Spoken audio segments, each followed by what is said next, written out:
a South Asian Canadian channel. I think old habits die hard.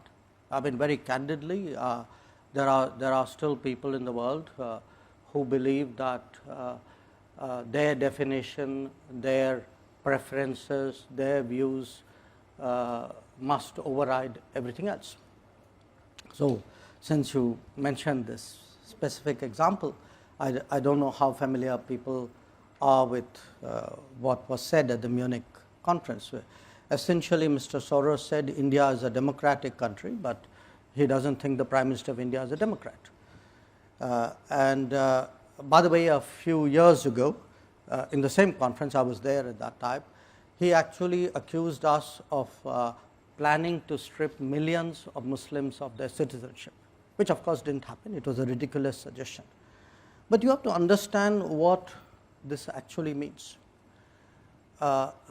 I could take a view that the individual in question, Mr. Soros, is a old, rich, opinionated person sitting in New York who still thinks that his views should determine how the entire world works. Now, if I could only stop at old, rich and opinionated, I would put it away. But he is old, rich, opinionated and dangerous, because what happens is when such people and such views and such organizations, they actually invest resources in shaping narratives. I spoke about globalization. Now, what globalization does is it actually creates a lot of the seamlessness of globalization, which creates all the opportunities, also allows narratives to be shaped, money to come in, foundations to go about their agenda. Now, in this particular case, I mean, it is very clear that he has very strong political preferences. He actually thinks that, I mean, doesn't matter that this is a country of 1.4 billion people, we are almost there, whose voters decide how the country should run. He actually thinks, well, if, and again, I cite him as an extreme example, okay? But there are other, manifestations of this in different countries, where people like him think an election is good if the person we want to see wins. If the election throws up a different outcome, then we actually will say it's a flawed democracy. This to my and the beauty is all this is done under the pretense of advocacy of open society, of transparency, etc. So our generation, we have grown up with concepts like regime change, which influence operations. Now, you can call it what you will. I mean, to me, this really looks the same, with a gloss of some kind of do-goodism on it.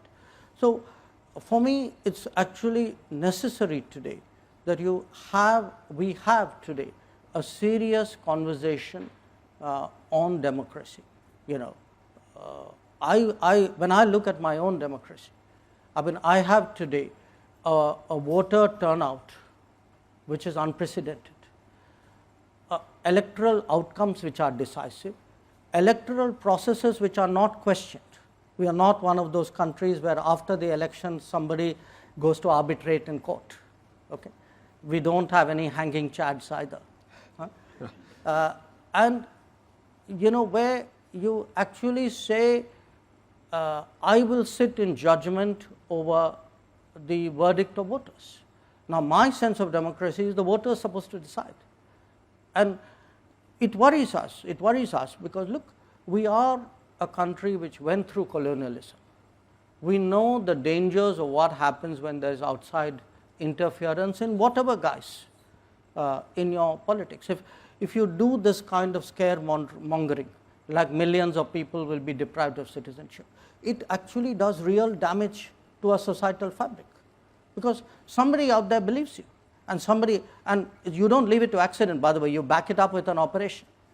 So you create that kind of fear psychosis, and then you use that to validate your original judgment. So I do think today between,